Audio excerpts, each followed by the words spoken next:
नरसी ग्रेवाल जी के पास में 20 साल से ज़्यादा का डायरेक्ट सेलिंग का तजर्बा है और उन्होंने 70 लाख से ज़्यादा लोगों की टीम को हिंदुस्तान में खड़ा किया है। स्पेशली हम लोग ज्वाइनिंग कैसे करवाएं, अपॉइंटमेंट कैसे लें, इस प्रकार के जो बहुत बेसिक और बहुत महत्वपूर्ण पॉइंट हैं, उन सारे पॉइंट्स को इस इंटरव्यू में छुआ है। 2042 में डायरेक्ट सेलिंग कहाँ पे हो सकती है, वो विज़न भी आपको देखने को मिलेगा। एक एक सेकंड बहुत इंपॉर्टेंट है, गवाइएगा मत। दोस्तों नमस्कार, आदाब, सत श्री अकाल। चैट विद सुरेंद्र वत्स के नए एपिसोड में आप सबका बहुत बहुत स्वागत है। आज हमारे साथ एक ऐसी पर्सनैलिटी हैं जिनका कमिंग सून का वीडियो जब हमने डाला तो उसी वीडियो को देखने वालों की और उसके ऊपर में कमेंट्स करने वालों की लाइन लग गई और वो बताता है कि लोग उनसे कितना प्यार करते हैं और उनका व्यक्तित्व कितना बड़ा है। आइए हम सब लोग मिलकर स्वागत करें। आज हमारे मेहमान हैं नरसी ग्रेवाल सर। ग्रेवाल सर, बहुत बहुत स्वागत है आपका चैट विद सुरेंद्र वत्स में। Thank you sir, thank you very much, बहुत बहुत शुक्रिया। और वत्स साहब, मैं आपका धन्यवाद देना चाहूँगा। और मैं आपको काफ़ी दिनों से जानता हूँ क्योंकि मैंने आपकी एक वीडियो देखी थी सर। 5 साल या 45 साल। अरे क्या बात कर रहे हो सर, और सीरियसली? हाँ, बिल्कुल वीडियो देखी थी मैंने आपकी। और आपसे नेटवर्क मार्केटिंग में आप तो 2001 से आ गए थे, मैं 1 साल के बाद आया था, 2002 में आया था दिसंबर में। जी। तो आपकी वीडियो सुनी थी, उससे मैं बहुत प्रेरित था और मुझे लग रहा था कि वत्स साहब से मिलना चाहिए, लेकिन आज मुलाकात होगी। बड़ा अच्छा लग रहा मुझे। नहीं, मैंने बहुत नाम सुना है आपका सर, सेम इंडस्ट्री में है तो मुलाकात नहीं हो पाती और इच्छा थी तो आज पूरी हुई, हमारी भी पूरी हुई और व्यूअर्स की भी पूरी हुई। आपको सुन के और जान के अभी आपके बारे में हम डिटेल में बात करेंगे। आपका जो हमने कमिंग सून का वीडियो डाला ना सर, जी सर, उस पर इतने सारे कॉम्प्लीमेंट्स आए। जी सर। मैं किसको लूँ किसको छोड़ूँ उसमें था, कुछ मैंने लिए हैं, मैं आपको सुनाता हूँ फटाफट। जी सर। रितु ने लिखा है golden opportunity for us. Sheikh Sharif लिखते हैं डायरेक्ट सेलिंग के देवानंद। रवि पाल ने लिखा है नेटवर्क मार्केटिंग के बेताज बादशाह।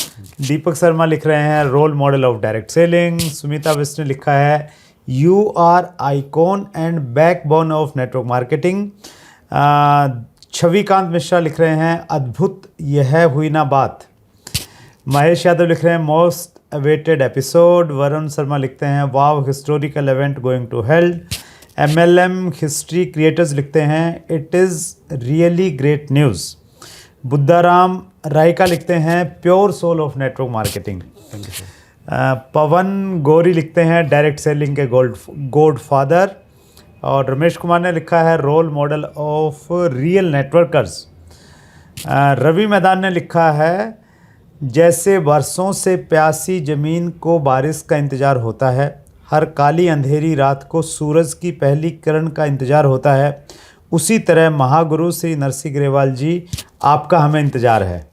और लास्ट में ताराचंद चौधरी ने लिखा है जमाकती लठ गाड़ दिया sir. Thank you sir, thank you very much. ये व्यूवर्स का प्यार है और मैं तो आपका बहुत बहुत धन्यवाद देना चाहूँगा कि आपने इन सारे लोगों से रूबरू होने का एक मौका दिया है। बहुत बहुत शुक्रिया वत्स साहब। और रियली में आप जो कर रहे हैं इंडस्ट्री के लिए तो मतलब सीना चौड़ा हो जाता है क्योंकि आप हरियाणा से हैं, तो उस चीज़ को लेके भी मेरे को लगता है कि आप बहुत बढ़िया काम कर रहे हैं और बहुत सारे लोगों की आप सेवा कर रहे हैं।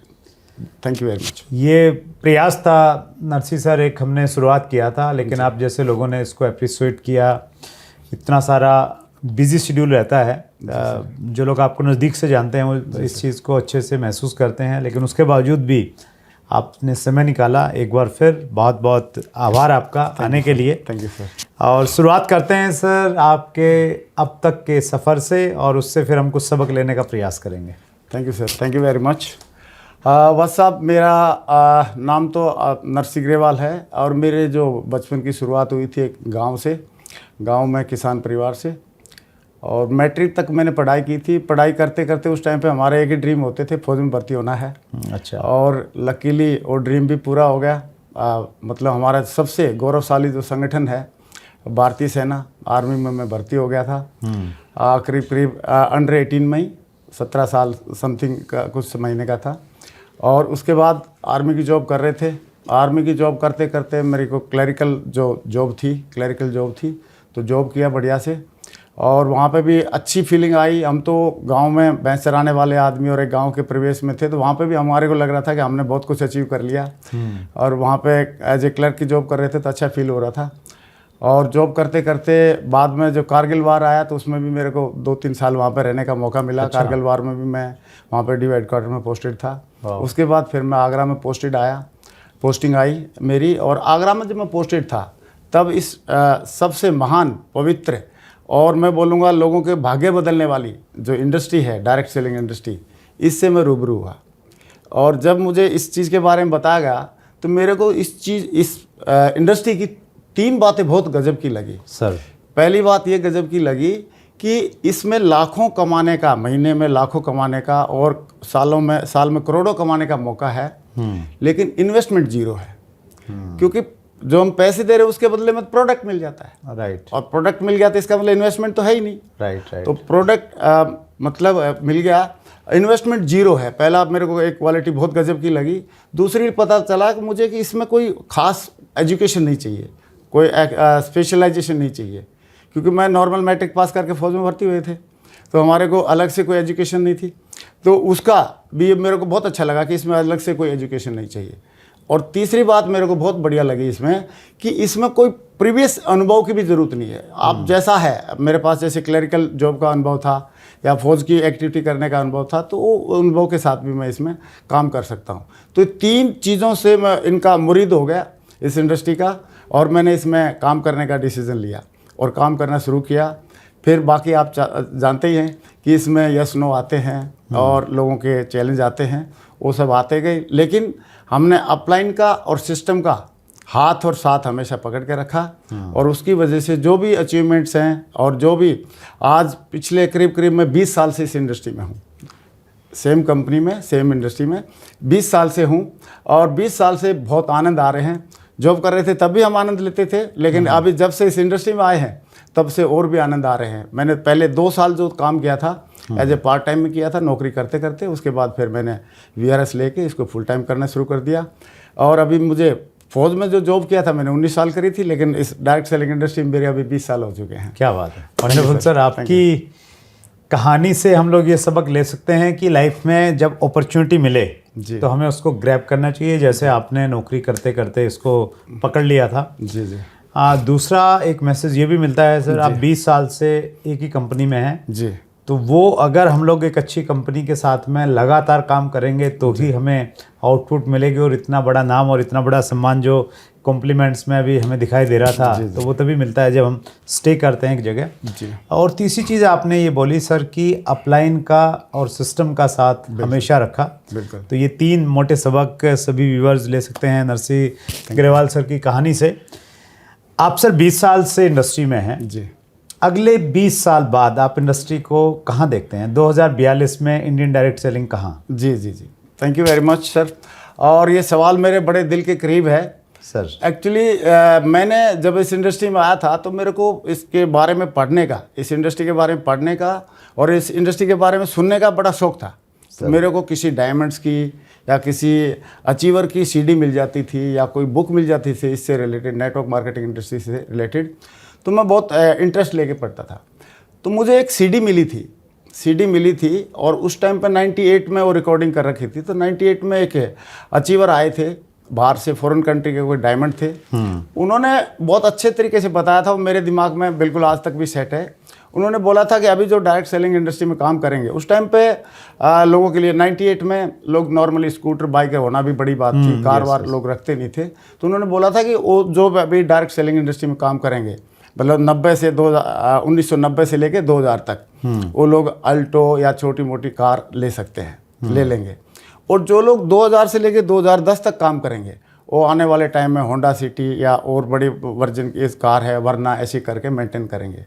और फिर उन्होंने बोला कि 2010-11 से लेके और 2020 तक ऐसा समय आएगा कि लोग अपनी नेक्स्ट जो लेवल की जो गाड़ियां हैं, प्रीमियम कार हैं, मर्सिडीज़, BMW, ऑडी, जगुआर, ये सारी कार मेंटेन करेंगे। और उन्होंने एक बात और बोली थी कि अगर इंसान इसमें अपने आप को अपग्रेड करता रहेगा, लगा रहेगा और एक ही जगह पे काम करता रहेगा, तो आने वाले 2030 से लेके और 40 के बीच में पक्का इस इंडस्ट्री के माध्यम से और प्राइवेट जेट और अपने पर्सनल हेलीकॉप्टर तक जरूर पहुंच जाएगा।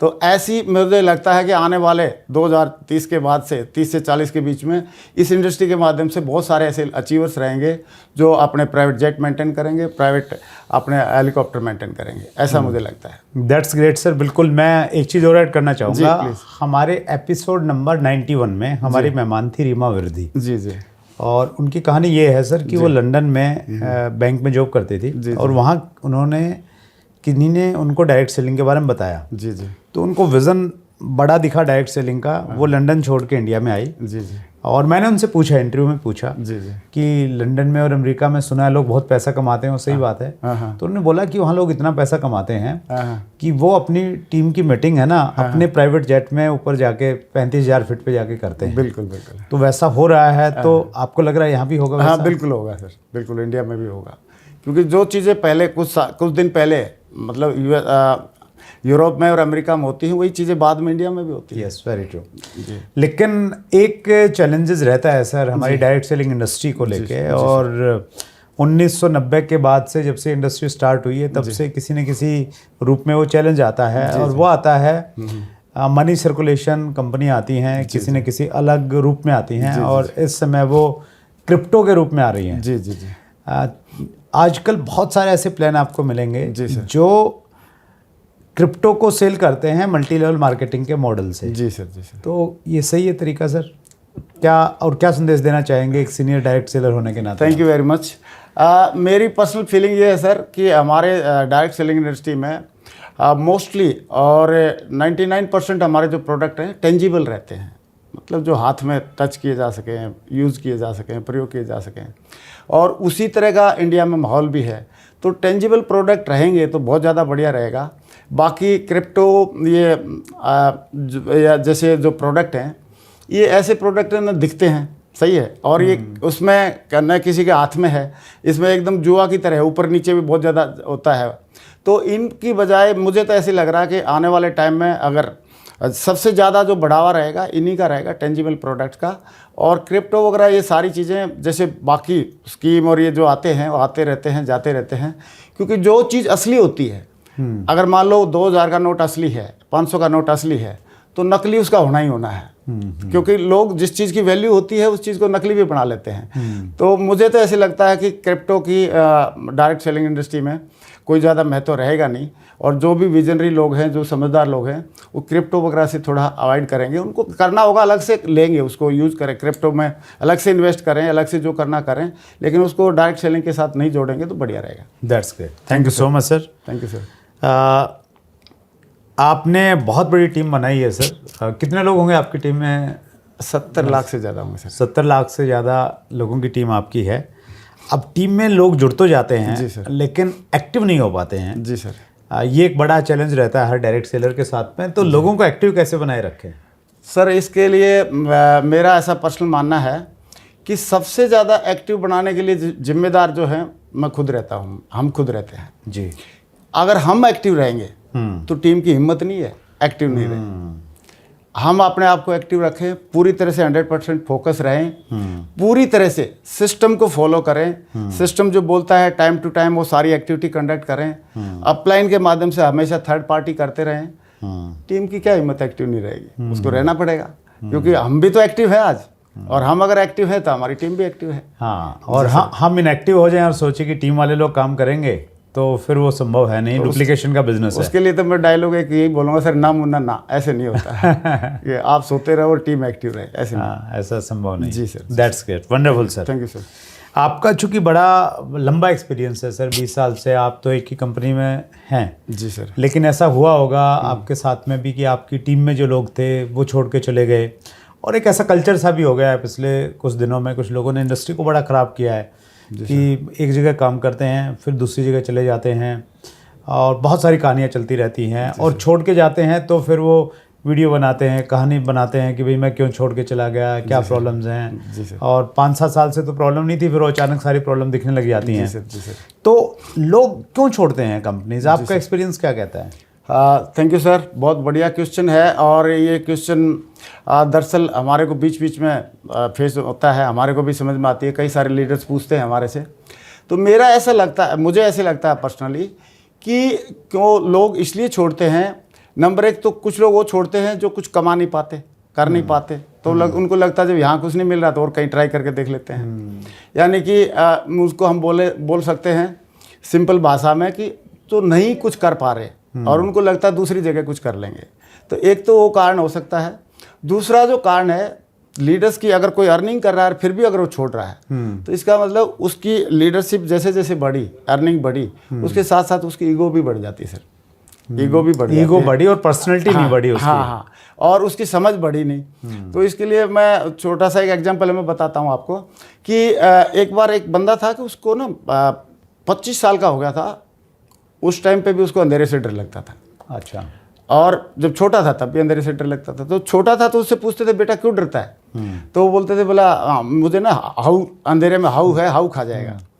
तो जब 25 साल का हो गया तो उससे पूछने लगा भाई अभी तो बड़ा हो गया, अभी क्यों डर रहा है? तो उसने बोला साहब मैं तो बड़ा हो गया लेकिन हाउ भी तो बड़ा हो गया होगा। तो उनकी क्या होती है, खुद जैसे जैसे अचीवमेंट बड़े होते हैं तो अपने साथ साथ हाउ को बड़ा कर लेते हैं, अपनी ईगो को बड़ा कर लेते हैं, बल्कि उस टाइम पे समझ को बड़ा करना चाहिए। उन्होंने जिस इंडस्ट्री ने, जिस कंपनी ने उनको इस काबिल बनाया, इस लेवल पे पहुंचाया, उसके लिए कृतज्ञ रहना चाहिए, ग्रेटफुल रहना चाहिए और उसके प्रति अच्छी भावनाओं के साथ लगातार काम करना चाहिए। उस टाइम पे वो अपने हाउ को बड़ा कर लेते हैं, यानी कि ईगो को बड़े कर लेते हैं। इसकी वजह से यानी जिसका नहीं चल रहा है वो जाए तो बात समझ में आती है कि चलो चला गया, लेकिन जिसको इनकम आ रही है तो उसको कहीं ना कहीं वो कृतज्ञता वाला भाव रहना चाहिए। बिल्कुल सर, दैट्स ग्रेट सर।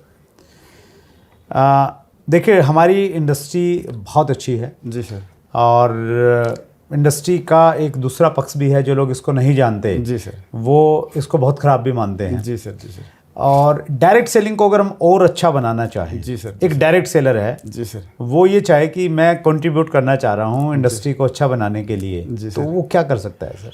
बहुत बढ़िया question sir, thank you very much.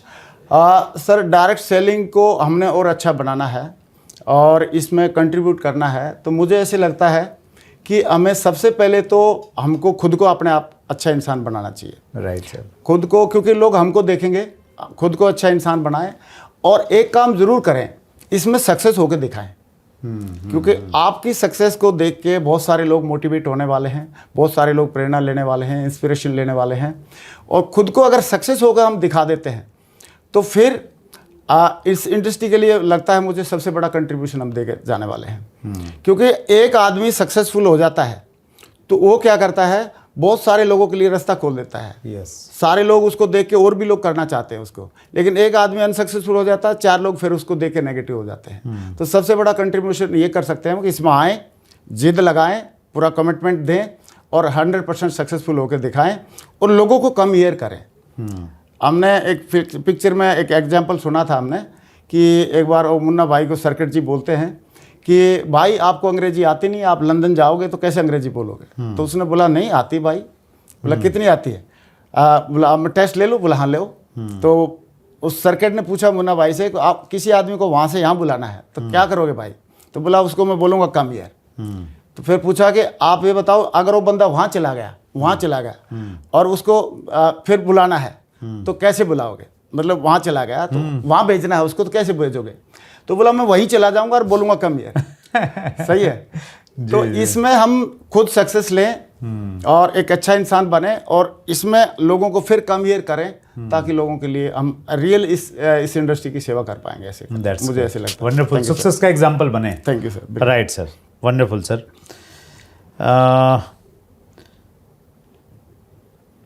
आपने सर बहुत बड़ी टीम बनाई है, कितना 70 लाख के आसपास लोग हैं। जी सर। और लोग तभी आए हैं जब ज्वाइनिंग हुई है, तो ज्वाइनिंग की लाइन कैसे लगा दें? Thank you sir. Sir joining की लाइन का तो एक ही तरीका है मुझे जो समझ में आता है। मैंने इस इंडस्ट्री में आने के बाद बहुत सारे आप जैसे और बहुत सारे लीडर्स को सुना है कि ये ग्रेट इन नंबर्स का गेम है। ग्रेट इन नंबर्स का है, तो हम ग्रेट इन नंबर्स में सारी चीज़ें करें। अगर हमने लिस्ट बनानी है तो ग्रेट इन नंबर्स में बनाएं, ज़्यादा नंबर में बनाएं। अगर प्लान दिखाने तो ज़्यादा नंबर में कराएं।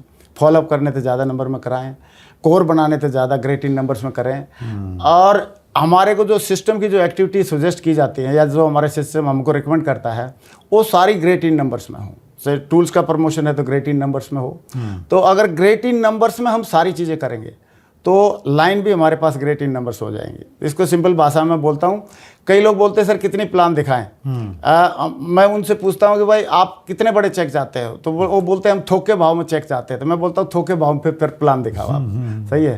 तो अगर ग्रेट इन नंबर्स में हम जाएंगे और हर साइड से, चाहे हमारे बंदों को ट्रेंड करने की बात आए, चाहे उसको प्लान दिखाने की बात आए, तो ग्रेट इन नंबर से हम ये सारी चीज़ें लाइन लगा सकते हैं ज्वाइनिंग की और सक्सेस की।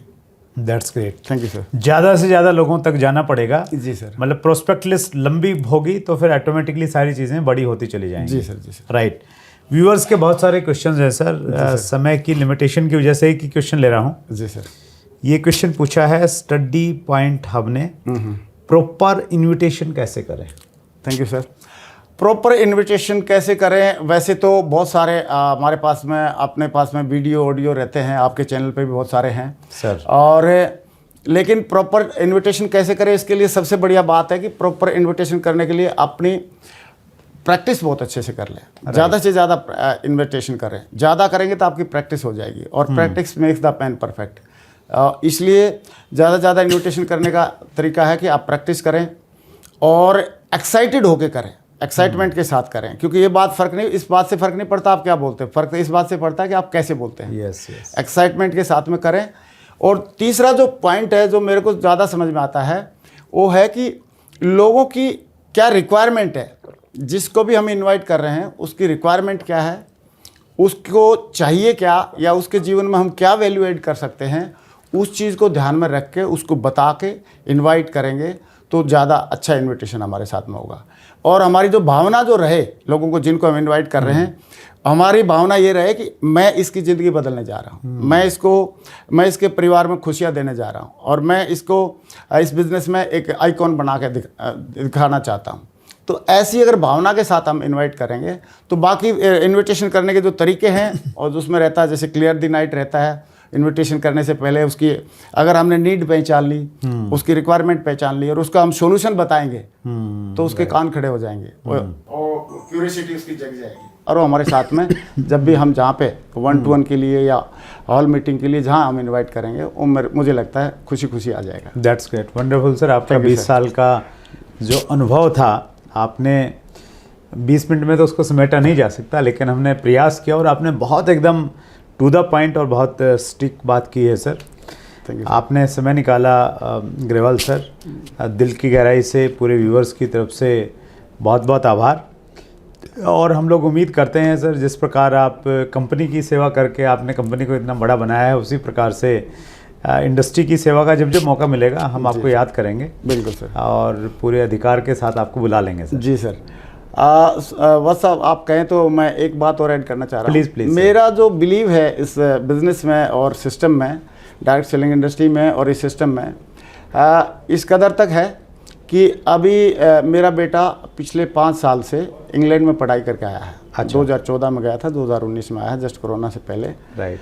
और उससे वो मेरी सक्सेस को देख रहा है, मेरे जज्बे को देख रहा है, जुनून को देख रहा है, सारी चीज़ों को देख रहा है। तो इन सारी चीज़ों को देखने के बाद मैंने पूछा, बेटा अभी क्या करोगे? बोले पापा पूछने की बात है क्या, आप जो कर रहे वही करेंगे। अरे क्या बात है, वंडरफुल। तो अभी मेरा बेटा भी इसमें आ गया है, तो अच्छा। Is ready to take over as a next generation. वो टेक ओवर कर रहा है और बोल रहा है कि पापा आप बताओ, चार्ज दे दो, आई विल टेक केयर। तो ऐसे करके बस मैं ये बताना चाह रहा था कि नेक्स्ट जनरेशन आपकी सक्सेस को देख के, हमारी सक्सेस को देख के नेक्स्ट जनरेशन भी आपके साथ आए, ऐसा काम मतलब करने का डिसीजन हमको लेना चाहिए। थैंक यू सर, बहुत बहुत। That's great, wonderful sir, thank you very much. और हमारे व्यूअर्स की तरफ से ये एक छोटा सा उपहार थैंक यू आपके लिए sir. Thank you very much. Thank you very much. Thank you sir. Thank you sir. So ये थे Narsi Grewal ji, direct selling industry में बहुत बड़ा नाम है, 20 साल से ज़्यादा तजर्बा। प्रयास किया हमने 20 मिनट में आपके सामने उपस्थित करने का। अगले मंगलवार को रात्रि 8 बजे फिर एक बड़ी शख्सियत से मुलाकात होगी। अपना ख्याल रखिएगा। चैनल को अगर सब्सक्राइब नहीं किया है तो नोटिफिकेशन कैसे आपके पास में आएंगे, ज़रूर कीजिएगा और लोगों को करवाइएगा, ताकि उनको डायरेक्ट सेलिंग का सही एजुकेशन, सही ज्ञान और सही जानकारी एक साथ एक मंच से मिले। बहुत बहुत धन्यवाद। अगर आपने अभी तक chat with Surendra Vats channel को सब्सक्राइब नहीं किया है तो अभी सब्सक्राइब करें और बेल आइकन दबाना ना भूलें, जिससे आपको आने वाली सभी वीडियोस की अपडेट सबसे पहले मिले और हमारी किसी वीडियो को मिस ना करें। वीडियो को ज्यादा से ज्यादा शेयर और लाइक करके अपना प्यार जरूर दें।